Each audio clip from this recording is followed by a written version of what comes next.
Muy bien. Bueno, pues buenas tardes compañeros, tengan todos ustedes del grupo de Historia del Parque de la Revolución. Les habla René Chávez, presidente del grupo. Bienvenidos sean ustedes aquí a nuestra reunión semanal. Tenemos unos problemas técnicos acá con nuestro proyector, aunque vamos a estar fallando, pero bueno, vamos a continuar. Ya se fue. Ahí se fue. Eh, el día de hoy, pues, tenemos la visita del compañero Jaime Ochoa, que radica en el estado de Obregón, Sonora. Nos va a platicar sobre la vida y obra de Álvaro Obregón, de allá de su tierra, ¿no? Originario de su tierra por allá. Jaime Ochoa Cruz, él nació aquí en la ciudad de Chihuahua y actualmente radica en Obregón, Sonora. Eh, por 22 años organizó eventos culturales con la televisora del Yaqui, Canal 2 regional en Obregón, Sonora. Es integrante de la Coordinación General de Encuentro de Escritores de Narrativa Breve del Mundo Baladés. Pertenece a Escritores de Cajeme desde diciembre del 2016. Es miembro activo, pues aquí de nuestro grupo de Historia del Parque de la Revolución, ya hace algún tiempo. Eh, así como en los festivales por la paz organizados por escritores de Cajeme en el Tecnológico Nacional de México, en el Valle del Yaqui, septiembre del 2016 y 2017. Fue panelista en el programa de actividades de cierre de la materia dinámica social en la cultura del Instituto Tecnológico de Cajeme en noviembre del 2017, coordinador de los festejos del Día Mundial de la Poesía organizado por la Biblioteca Pública Jesús Corral Ruiz en marzo del 2018. Ha formado parte del encuentro internacional bajo el asedio de los signos, organizado por escritores de Cajeme a partir del 2016 al 2019, el 2022 y el 2023, así como en el primero y segundo Festival Internacional de Literatura Sonora 2020. Eh, Participó Jaime en coloquio de escritores en la Fiesta de los Libros de Esperanza Sonora en febrero de 2024, así como en el programa organizado por el cuerpo académico de la carrera de Desarrollo de Negocios, fomentando la ciencia y la cultura, llevado a cabo en las instalaciones de la Universidad Tecnológica del Sur de Sonora en marzo del 2024. Y ha participado en diferentes antologías de los más recientes. Tenemos la minificción, Escritura Inagotable, en diciembre del 2021, de Palabras Hechos, en diciembre del 2021, antología El Mundo Baladés, del 2016 al 2023. Colaborador de la revista Yuku eh, Yeka, de APALPA, Agrupación para las Bellas Artes. Publicó su primer libro, Aventuras en la 23, en el del 2023, y ahora recientemente, en este año, publicó su segundo libro, Soy tu extraño, el cual lo presentó en diferentes foros, así como el de la Aventura de la 23, aquí también lo presentó al grupo, y va con rumbo a Aguascalientes, a la Feria del Libro de África. ¿Sí? Aguascalientes, ¿no? Aguascalientes, Aguascalientes. Muy bien, Jaime, pues bienvenido aquí a tu tierra. Y pues dejamos los micrófonos para que nos hables de ese personaje de los favorecidos por la Revolución Mexicana, ¿no? Igual que Plutarco Elías Calles, los ganadores de la Revolución, los sonorenses, ¿no? Muy bien, pues todo tuyo. Buenas noches a todos, compañeros, compañeras. Como no hay en la pantalla, en plataforma, me voy a dirigir directamente a ustedes. De plataforma sí. Ahí Aquí, estamos. sí, allá, Ok, allá sí, van a ok, ver, aquí es correcto. Aquí, donde aquí no nos vemos. Perfecto. Saludos a todos los que nos acompañan en la plataforma. Les voy a hablar de Álvaro Obregón, pero de su vida personal. Si me meto un poquito a cuestiones de su vida militar, pero va a ser muy leve. No, de hecho, no tocó casi nada. Vamos, que me voy a poner los lentes porque no veo lo que hablo. Ahí va. Va a tener que comprar otro. Ok. Aquí estamos con la semblanza del general Álvaro Obregón Salido, que muy pocos conocen el segundo apellido del general. Por lo general, vaya la redundancia, nada más es Álvaro Obregón. Adelante, por favor. Aquí tenemos ya al general Álvaro Obregón como civil, que sí. Él nació en la hacienda Siqueciba el 17 de febrero de 1880. Y si puedes subir tantito el volumen. ¿Me escucha atrás, primo? Suba el volumen para que te de atrás. Ok. Esta hacienda se encuentra ubicada en el margen izquierdo del río Mayo, en Navojoa, Sonora. Ahí fue en donde nació Álvaro Obregón Salido. Esta hacienda formaba parte de la hacienda Tres Hermanos. La que sigue, ¿no lo ven? Los padres de Francisco Obregón, ya están. Es un agricultor, Francisco Obregón Gómez de la Madrid, y la mamá, Zenobia Salido Palomares. Aquí están los abuelos paternos, Francisco Antonio Obregón Gómez y María Dolores Gómez de la Madrid. Y los maternos, Hermenegildo Salido González de Sayas y María Dolores del Sacramento. Josefa Anita Simona de Salido Palomares Campo. ¿Cuántos apellidos traen? En total, fueron 10 hermanos. Él fue el último de los 10 hermanos. Y fue el último porque, pues, infortunadamente, falleció la mamá. Falleció la mamá y fue por eso que él fue el número 10 de los hermanos. Posteriormente falleció el papá, desafortunadamente también. En esta imagen es la casa que tuvieron en Guatabampo, Sonora. Actualmente es el Museo de Guatabampo, Sonora. Yo visité precisamente ese museo para recabar información de esta presentación. Álvaro Obregón. De 1905 a 1912 fue regidor, síndico y presidente municipal de Guatabampo. En el 11 fue cuando fue presidente municipal de Guatabampo. Y ya en el 2024 fue presidente de la República Mexicana y del 28 al 28. No, fue muy corto ahí su periodo. Y fallece a los 48 años de edad. Refugio Urrea Toledo fue su primera esposa. Se casó el 16 de abril de 1904. Esta información es raro que se conozca porque no la dan a conocer, vaya la redundancia. Falleció con 2 cuatitos, la esposa, y nada más quedaron 2 hijos vivos, que es Álvaro Humberto y María del Refugio, que eso es lo que siempre sale en toda la historia del general Álvaro Obregón, pero de los hijos cuates no se menciona nada. Aquí se encuentra precisamente con su primera esposa, todavía tenía su brazo derecho, el archivo de Plutarco Lescais y Fernando Torreblanca. Aquí están precisamente los nombres de los hijos con María del Refugio Urrea Toledo, Jesús Obregón Urrea y Álvaro Obregón. Y los que quedaron vivos, Francisco Humberto y María del Refugio. Esta foto se lo tomaron cuando compró la hacienda ahí en Navojoa, Sonora, que la tituló Quinta Chilla. Hasta la fecha no se sabe la ubicación exacta en donde tenía esta hacienda, pero es muy conocida ahí en Sonora, en la Quinta Chilla, de la colección pues, de los nietos Obregón Tapia.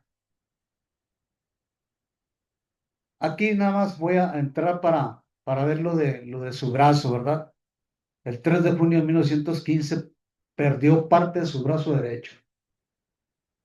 Y aquí, esta imagen, detalles del pasado, es el en donde me apoyé, en donde pierde el brazo, se conserva en formol y lo ponen precisamente en donde lo asesinaron, en el restaurante La Bombilla, y le hicieron un monumento hasta 1935.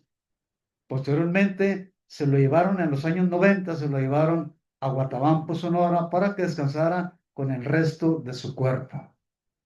Por eso es muy importante ahí. La trasladaron solo por ferrocarril, el brazo.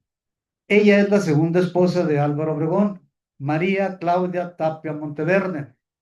Se casó con ella el 2 de marzo de 1916 en Hermosillo, Sonora. Es de la familia de Hermosillo, Sonora, por el apellido Tapia Monteverde.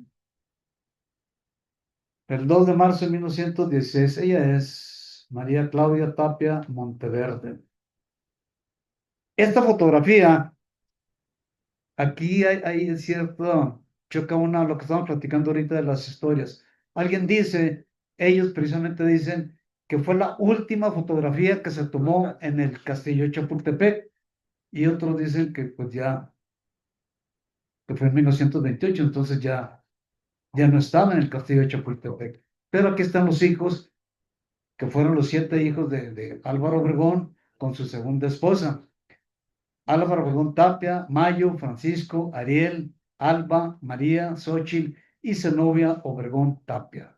A mí en lo personal me tocó conocer a Álvaro Obregón y a la hija también Alba, ahí en Obregón, Sonora.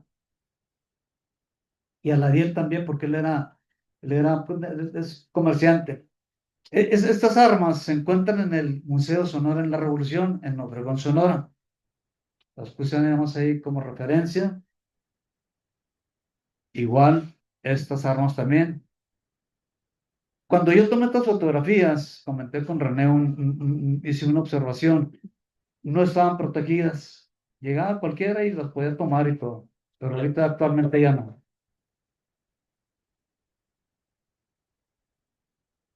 A diferencia de estas pertenencias que se encuentran en Guatabampo, Sonora, a estas sí están bien protegidas. Las pertenencias del general Álvaro Obregón. Esta sala que me permitieron entrar, porque no cualquiera le permiten entrar a esta área, ahí en Guatabampo. Me dijeron, esta sala es la que estaba en el castillo de Chapultepec. Ahí la tenía el general Álvaro Obregón, así como la tienen, así estaba en el castillo de Chapultepec en su momento, cuando estaban de 1920 a 1924. Y esta es la silla original, que se encuentra también en Guatabampo, Sonora. Hasta ahí esa todavía existe y ahí la tienen en Guatabampo, Sonora, en el museo. Y eso es todo lo que necesitaba para afeitarse y cortarse el cabello el general Álvaro Obregón. Aquí está el sombrero, René. Ese es el sombrero que yo me tomé una foto con ese sombrero. Yo y mi nieto le puse otro sombrero, porque antes lo tenían así, lo podía uno agarrar y le decían, agárrenlo, tómense fotos, no hay problema. Ahora ya no, ahora están bien protegidos, ya están con cristales y todo. Este es el famoso biplano Sonora que fue utilizado para bombardear el 15 de abril de 1914 el buque cañonero guardista General Guerrero en Topolobampo, Sinaloa.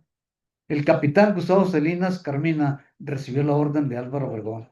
Esta acción de guerra ocurrió, de acuerdo a la información que yo recabé, por primera vez en la historia militar mundial. Fue comprado en California por Didier Mason, piloto francés, y su mecánico. Fue armado en Guaymas, Sonora. Era un GL Pusher Martin con un motor de 75 caballos de fuerza. Y se le agregó otro asiento adicional para soltar las bombas. Y ahí en ese lugar iba Joaquín Boucher. Y aquí no aparece el espacio, que le agregaron. Y esto es cuando lo compraron y les hicieron el traslado para Sonora. Estas fueron las bombas utilizadas. Se encuentran ahí precisamente en Obregón, ahí en el Museo Sonora en la Revolución. Y aquí está pues el material que avala que fue el primero que se usó en la guerra, ¿verdad? En la guerra aérea en México. Y este es el biplano. Esta es una réplica que se encuentra en el Museo de Sonora en la Revolución, ahí en Obregón, Sonora.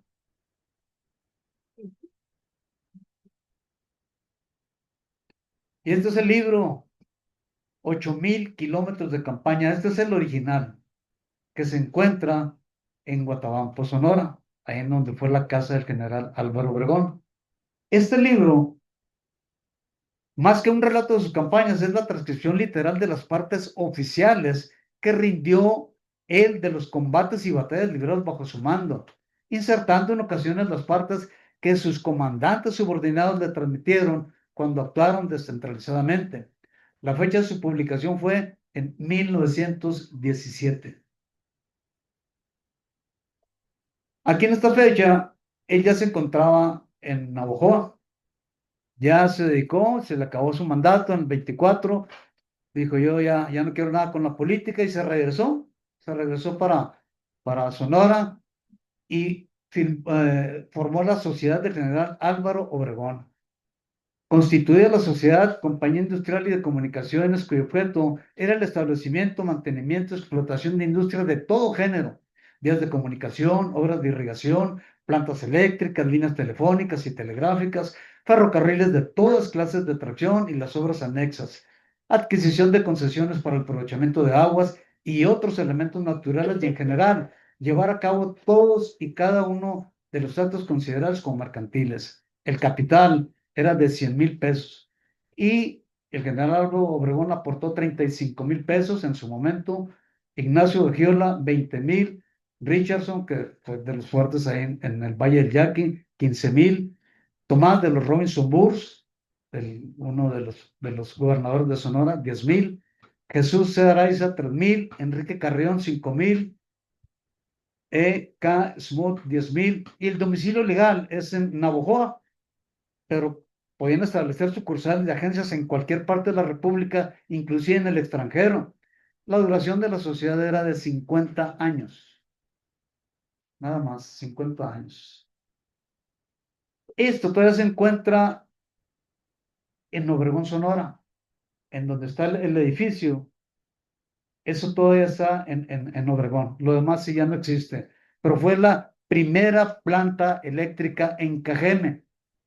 ¿Por qué Cajeme y por qué Obregón? Cajeme es haciéndole el honor al indio Cajeme de los Yaques, líder, pero se quedó como municipio y la ciudad es Obregón en honor al general Álvaro Obregón. Puso a funcionar en Cajeme la primera planta de energía eléctrica en las calles No Reelección y Sufragio. Esa es la misma dirección actualmente. Ahí en ese momento eran otros nombres de las calles. El total de hectáreas del Valle del Yaqui son 450,000 hectáreas. Tenía 7 lotes de 100 hectáreas cada uno, escriturados a nombre de cada uno de sus hijos. O sea, de una vez dijo, tú te 100 a cada uno ahorita que puedo. En el Valle del Yaqui es por números. La calle 100, la calle 200, la 300, la 400, la 500, la 600, la Meridiano. Y lo fuerte en esos años era el arroz, el trigo, el algodón, el chícharo, la alfalfa, el enequén y diversos frutales. La hacienda del general. Sus deseos inmediatos fueron de retirarse a la vida privada, regresar al campo, por lo que se dio su regreso a Sonora, exactamente a Navojoa, Sonora. Y aquí está con algunos de sus amigos y con su hijo Álvaro, el mayor, que fue gobernador de Sonora, Álvaro Obregón Tapia, y su sobrino Francisco Tapia. Si observan la fecha, es 26-27. Aquí lo agarré del libro Momentos. Aquí se encuentra el general ya sin su brazo derecho, pero él siempre acompañaba a sus empleados en las labores del campo. Siempre andaba al pendiente y pues le transmitía sus conocimientos. Ahí está la maquinita, dueña del general Álvaro Obregón. El sistema de riego en la hacienda. Está en construcción la hacienda. Y el general está supervisando la instalación de lo que es el sistema de riego, nada más para su hacienda.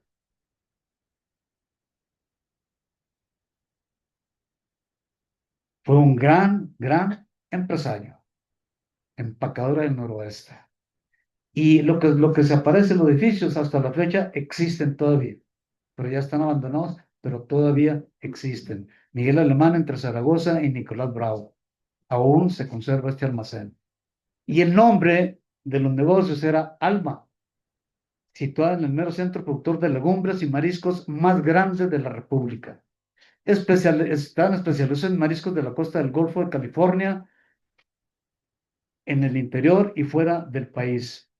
Y la publicidad, consume usted productos de fabricación nacional. Son tan buenos o mejores que los importados y cooperará al engrandecimiento del país. Y aquí estaba precisamente uno de la entrada a uno de sus negocios, en inglés y en español. Melones de Nainari, Cajeme, Sonora, el general Álvaro Obregón. Aquí está con algunos de sus amigos que son extranjeros, que están checando precisamente en la siembra del Enequén ahí en Obregón, en 1927. Y aquí, pues es cuando ya se regresa al DF porque pues ya le dijeron, vente para acá porque eres el próximo candidato. Y empezó a hacer la campaña el 15 de julio. Llegó procedente de Sonora, descendió del tren ante una considerable multitud que lo vitoreaba, acompañada de un grupo de partidarios que dirigió las oficinas del centro obregonista. Una semana antes de la llegada de Álvaro Obregón, José de León Toral, originario de Matehuala, San Luis Potosí, católico, profesor de dibujo y colaborador de la defensa de la libertad religiosa, había decidido el asesinato del presidente electo para dar fin al conflicto religioso. Ese mismo día, de León Toral oyó una misa en la parroquia del Espíritu Santo en la calle del Sabino, colonia Santa María la Ribera. Poco después se situó en las esquinas, andaba nada más fildeando, andaba checando en dónde estaba Álvaro Obregón. La decisión ya estaba tomada, lo quería matar, pero quería encontrar el momento indicado para dispararle. Pero pues siempre la seguridad era lo que no le permitía y él quería hacer bien su trabajo. Llevaba una pistola en el pecho sujeta con el chaleco para disimular el bulto, abotonó su saco y se colocó una cámara fotográfica para no hacerse sospechoso. Prendió en la solapa de su saco un distintivo de los que se repartieron dando la bienvenida a Obregón. Al ver a Obregón, no intentó asesinarlo porque lo impedían las medidas de seguridad. Ya el 16 de julio, de León Toral protestó un viaje fuera de México y salió de su domicilio en la mañana llevando una petaquilla con ropa. Se encontró al sacerdote José Jiménez, quien ofreció proporcionarle alojamiento esa misma noche. A partir de este momento, emprendió una búsqueda obsesiva para encontrar a Obregón y asesinarlo. Se dirigió al Palacio Nacional, después al Centro Director Obregonista y más tarde al domicilio particular de Obregón, apostándose en una estación de gasolina ubicada frente a la casa para observar los movimientos de sus moradores. Pero después regresó al centro de la ciudad, compró una libreta de dibujo, regresó a la farmacia y el sacerdote Jiménez lo condujo con la señora Dolores Ascona, en Justo Sierra número 33, donde se le dio alojamiento. Martes 17 de julio de 1928.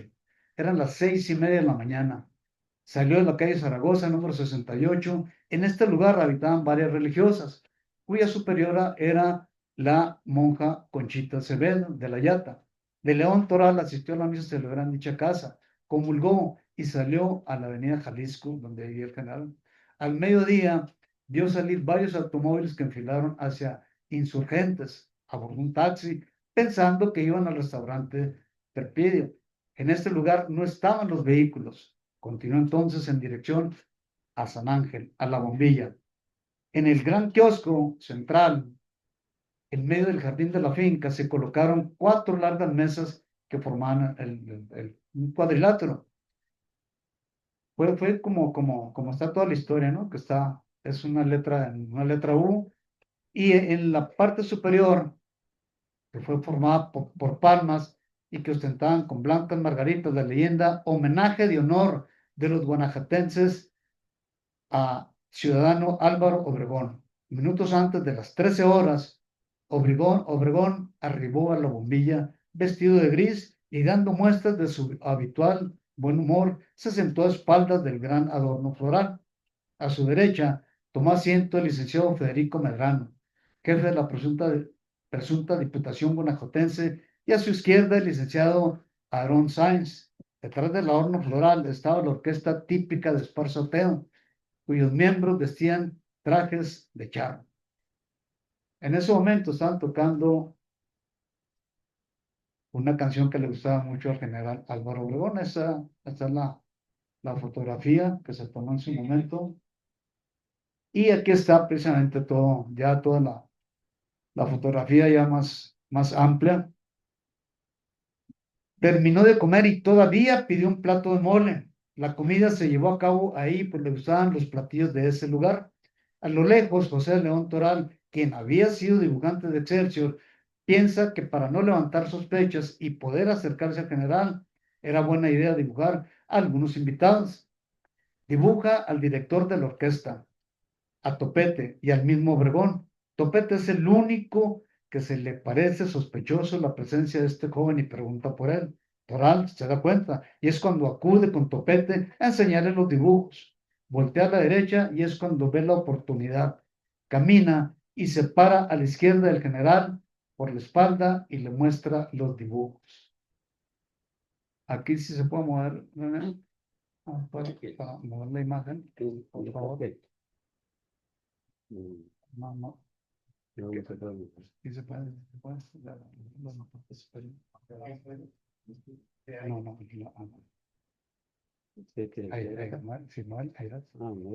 correcto. Ahí es en donde el general Álvaro Obregón, a su izquierda, están todos los que, vaya la redundancia, que están acompañando, mientras el general Álvaro Obregón observa los dibujos, León Toral, con su mano derecha, saca el arma que traía ya lista, sujetada en el chaleco, debajo del saco, y le suelta el primer disparo en la cabeza. Los siguientes 4 fue en el tórax. Y el... No se ve. Ando para cuando ando por este lado. Y el último se lo da precisamente en el muñón derecho. Fueron 6 disparos. Esa es la versión que da lo que platicamos, que da este investigador. Unos dicen que fueron 17 balazos, otros que 19 balazos, de acuerdo a la autopsia que le hicieron, pero no dieron la información, no la dejaron ver, nada más daban su veredicto, pero nunca mostraron nada que soportara que tenía 17 o 19 balazos el cuerpo de Álvaro Obregón. ¿A que sí? Y aquí está precisamente el tremendo José de León Toral en el restaurante. Aquí está el dibujo que le hizo Álvaro Obregón y los 6 casquillos percutidos. Ahí está la pistola, no recuerdo el calibre, ahí era una 25 Luger, no sé. Sí. Y este es el carro, lo que yo les comenté en una ocasión, el carro original del general Álvaro Obregón, protegido, así como él lo dejó, así está todavía en Guatabampo, Sonora, a diferencia de que yo les comentaba el de Pancho Villa, que lo dejaron desafortunadamente. Este no, desde que llegó, luego a protegerlo con vidrios. El Cadillac GM314 modelo 1927. Aquí está el mismo carro, ya más original. Esta es la hacienda del Nainari, que se encuentra en Obregón, Sonora.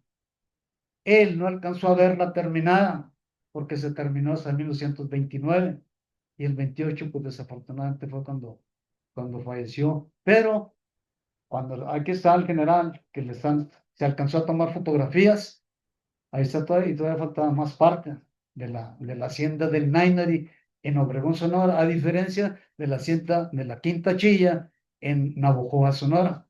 ¿Verdad? Esta glorieta es en Guatabampo, Sonora. Yo honestamente, cuando llegué a Sonora, dije, generales, yo nada más conozco a uno, Álvaro Obregón, y me dijeron, no, no te imaginas cuántos generales son de Guatabampo. Y está una relación como de 20 o 30 generales ahí en Guatabampo, Sonora. ¿Sí? Y aquí ya está en Guatabampo, Sonora, que tomé esa fotografía. Ahí se encuentran ya los restos de él, junto con el brazo, ¿sí? Y ese es otro ángulo, y ahí estoy, que me tomaron a mí una fotografía para observarse. Esta es de la familia Tapia Obregón, que se hizo. Y aquí está lo que le encontraron en la cabeza. ¿La que sigue? La bala. Máscara mortuoria del general Obregón, colección de la familia Obregón Tapia, que son ahí viven en Obregón, Sonora. En donde está actualmente el Museo Sonora en la Revolución, era la casa del hijo mayor de Álvaro Obregón Tapia, pero era mucha historia lo que tenían y decidieron donarla al Palacio, al gobierno del Estado de Sonora para que se hiciera un museo, que actualmente es el Museo Sonora en la Revolución. ¿Sí? Esta escultura fue instalada en 1985. Le preguntaron a los familiares, a Obregón Tapia, que son los que tienen más fuerza ahí en Obregón, y no querían que pusieran al general. Dijeron, no, no, ni se les ocurra ponerlo. Es más, los autorizamos, pero si le ponen el brazo completo a mi abuelo, a mi papá, si no se lo ponen, no autorizamos a que lo pongan, porque está en el mero centro, está frente a la presidencia municipal y a catedral. ¿A que sí? Esos son otros aspectos, pero es la misma, le tomé varios ángulos. Es la plaza, y aquí estoy precisamente con el nieto. Yo platiqué mucho con él y me dio mucha información. Es de Héctor Obregón Ortiz. ¿Sí? Esta fotografía me llamó la atención, que no tiene aparentemente nada que ver con Álvaro Obregón. Se encuentra en Guatabampo, en el Museo de Guatabampo, y es la fusta de Francisco Villa. Ahí la tienen en Guatabampo, Sonora. Cuando dijo, ya aquí están mis armas, yo me quedo aquí en Coahuila. Pues es todo lo que tengo. Gracias.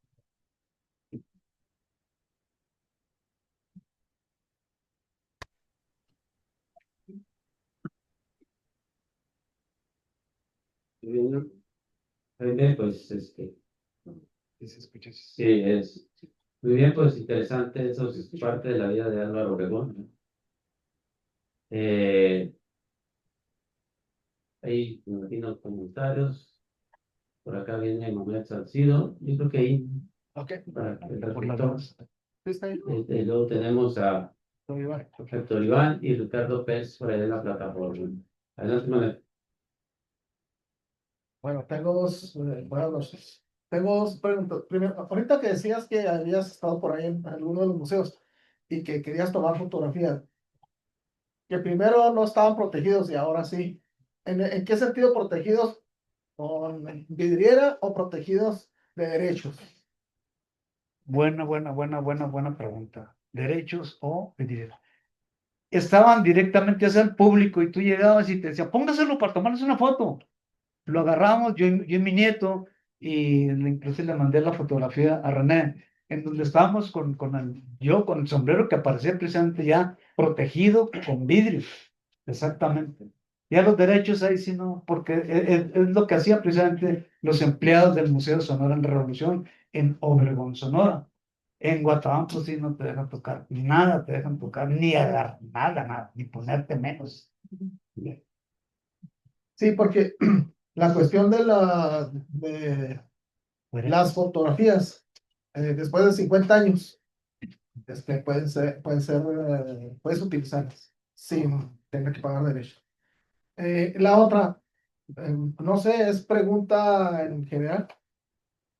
Eh, ¿Hay alguna reglamentación respecto a que se tenga que autorizar erigir un monumento? Porque, por ejemplo, los familiares dicen, no, le tienes que pedir permiso o preguntar si permiten. Porque dice, no, si le ponen el vaso, sí, si no, no. Mi pregunta es, ¿le tengo que pedir permiso a los familiares o a las autoridades para la erección de un monumento? Gracias. El monumento es lo de menos, María.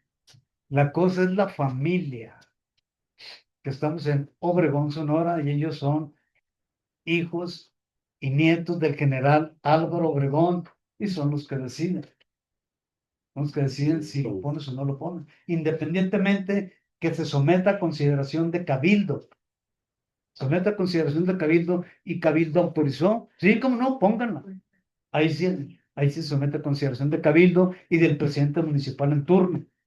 Pero la familia dijo, no, si no le ponen el brazo a mi abuelo, no los autorizamos. Y le tuvieron que poner el brazo y es como está actualmente, hasta estos momentos. Gracias. Jaime, muy interesante todo el material que traes. Y bueno, una pregunta respecto a lo que hacía Obregón, a qué se dedicaba antes de la revolución.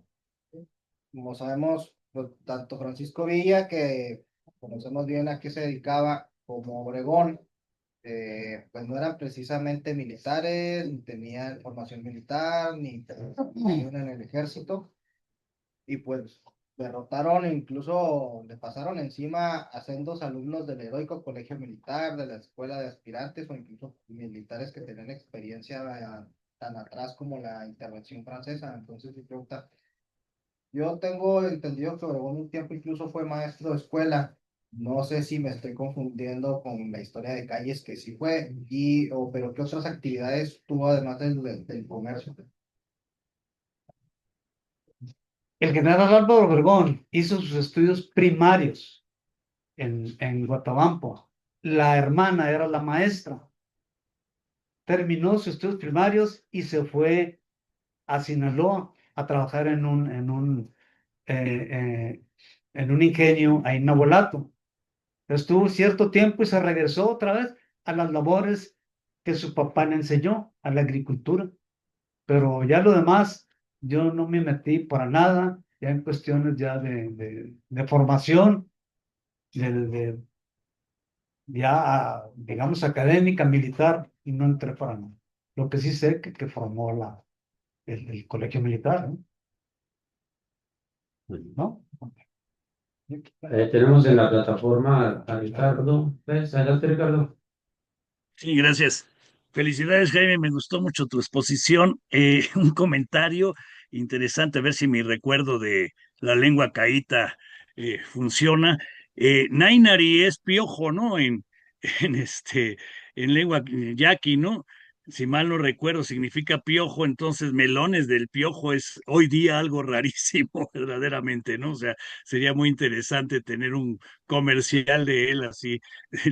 Muy, muy extraño. Pero bueno, mi pregunta es ya seria, sí, más importante, es en el sentido de quién organizó o a quién se le ocurrió la brillante idea de poner el brazo mutilado del general en el monumento. Yo lo recuerdo desde mi infancia, que siempre me impresionó mucho. El monumento era bello afuera y por dentro, ¿no? Era muy interesante, o es todavía, ¿no? O sea, pero con el brazo ahí presente, siempre me pregunté a quién se le ocurre hacer un homenaje a una personalidad poniendo el brazo del general ahí. Eso sí, no tengo la más mínima información. ¿Sabes algo?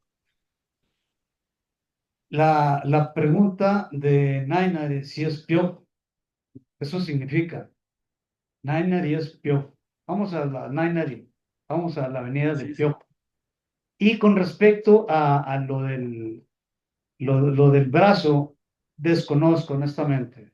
Desconozco, nada más el antecedente es que se perdió, estuvo extraviado durante varios años, lo encontraron y lo pusieron en formol. Y así fue como lo conservaron. Posteriormente, en el 90, se vino en tren y ya venía en mal estado. Me platicó el nieto, precisamente, el que aparece el último ahí en la fotografía. Yo con él. Me dice, no, ya venía en estado de putrefacción, pero el objetivo era que se quedara con el cuerpo completo de mi abuelo. Si Pero era realmente su brazo, es la otra cosa sí, extraña que sí, sí, se sí. recoja, ¿no? No, sí, sí, sí, le hicieron todos honores militares y todo. O de- sea, fue algo real. Pero aquí es lo que acabo Claro. de decir, desconozco. Pero todo Ok, eso me lo gracias. platicó el nieto. sí. Perfecto, Adelante, gracias. Freddy. Hola, hola, buenas noches. Sí. Felicidades, Jaime, muy interesante tu plática. Me gustaría compartirles, comentarles que aquí en el Museo de la Revolución o en la Quinta Luz hay una carta original firmada de Álvaro Obregón, por Álvaro Obregón, dirigida a la señora Luz Corral de Villa. Dice, presidente de la República México, Palacio Nacional, agosto 20 de 1923, exactamente un mes de que el general Villa hubiera sido asesinado. Señora Luz Corral, viuda de Villa, calle 18, número 671, Chihuahua, Chihuahua. Estimada señora, me he enterado con gusto de su atenta carta. No sé qué carta le envió, ¿verdad? Obviamente ahí. Fechada el 30 de julio próximo pasado. Su justo dolor es pena, me apena muy sinceramente y hago a usted presente mi condolencia por su desgracia. Asimismo, le manifiesto que con todo gusto la atenderé si pasa a esta capital y le daré la audiencia en la que usted desea tratar ampliamente su asunto, pues es mi deseo servirla, ya que siempre he conservado un recuerdo de gratitud, tanto por las atenciones que guardó al suscrito durante su estancia en Chihuahua y de una manera muy especial por las que guardó a mi hermano Francisco cuando estuvo preso en la capital de aquel estado. El señor diputado Azueta me habló de su asunto y a él le ofrecí que se le proporcionaran los pases necesarios para que pudiera usted venir a esta capital. Soy de usted afectísimo, atento, seguro servidor, Álvaro Obregón. Muy buena aportación y sobre todo que viste el original Ahí está. en la carta de Álvaro Obregón. ¿Por qué? Porque el general Villa estuvo a punto, pues ya conocemos que estuvo a punto de matar aquí en Chihuahua, Chihuahua, al general Álvaro Obregón. Y doña Luz le dijo, no, perdónasela. Y le hizo caso. Es por eso que Álvaro Obregón le dice, yo le doy lo que usted quiera. Usted me salvó la vida, porque lo iban a fusilar, lo iban a matar. Intercedió por eso. Ajá. Y exactamente, Heidi. Entonces, pues nada más por eso, nada más porque le perdonaron la vida. Ándale, déjalo que viva, hombre. Como diciendo, está muy guapo. Adelante, adelante. Muy amable, muy linda Un su, poquito más para acá. Sí. muy interesante su plática. Sí. Oiga, dos preguntas que me quedé con pendiente. ¿De qué parte de la revolución, en qué grupo estaba el general Álvaro Obregón? ¿Cómo en qué? ¿Cuál era su Carrancista. carrancista? Con los Carrancista primero. ¿Y cuántos años duró la presidencia? En el 24, fue del 20 al 24 y en el segundo mandato no duró ni. No era candidato, ¿no? Era apenas candidato. Pero era carrancista. Sí, era Carrancista al principio, carrancista. después mandó a matar a Carranza. Y después, exactamente, ahí yo no me quiero meter porque no Sí, no, no, pero está bien. Bueno. Era Gracias. mi pregunta. Gracias por la Muchas pregunta. Adelante, adelante. Primero. Este, bueno, para comentar precisamente sobre lo que está diciendo Ricardo Pence.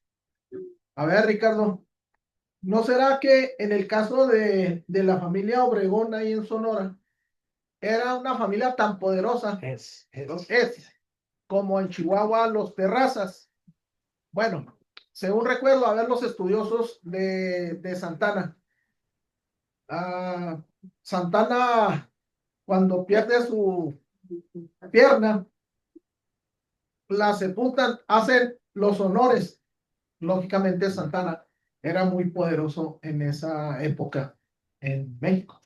En este caso, hablando de la cuestión de familias poderosas, bueno, a mí, y lo digo con todo respeto ahora que Jaime ya es de allá, porque es de Chihuahua, pero ya lo adoptaron allá, ya tiene su carta de naturalización allá en Sonora. Pero para mí, la autorización de Cabildo para erigir el monumento es suficiente, porque en el Cabildo lo integran el presidente municipal, el secretario, que es el coordinador del resto del ayuntamiento, que son los regidores. Entonces, una vez que lo autorizan, ¿sí? Pero bueno, es tan fuerte esa familia que puso esa condición. Se me hace que es más representativo el monumento de Obregón sin el brazo que como estaba. Gracias. Sí, pero es tremendo, ¿no? El que lo pusieran sin brazo, nunca lo iban a autorizar. Y no se pone, que son de las familias más poderosas en todo el estado de Sonora. Adelante.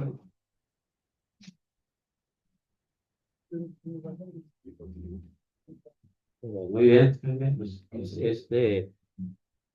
Pues bueno, yo creo que Álvaro Obregón se hace poderoso, pues, entra a la revolución, ¿no? O sea, todo ese tiempo, porque antes pues no estaba tan poderoso como después, ¿verdad? O sea, le beneficia pues la revolución. Vamos a ver el chat. Hay algunos comentarios, preguntas, a ver, entraremos. Y dice, todo mi reconocimiento a la investigación expuesta desde su compañero Jaime Ochoa. Felicidades.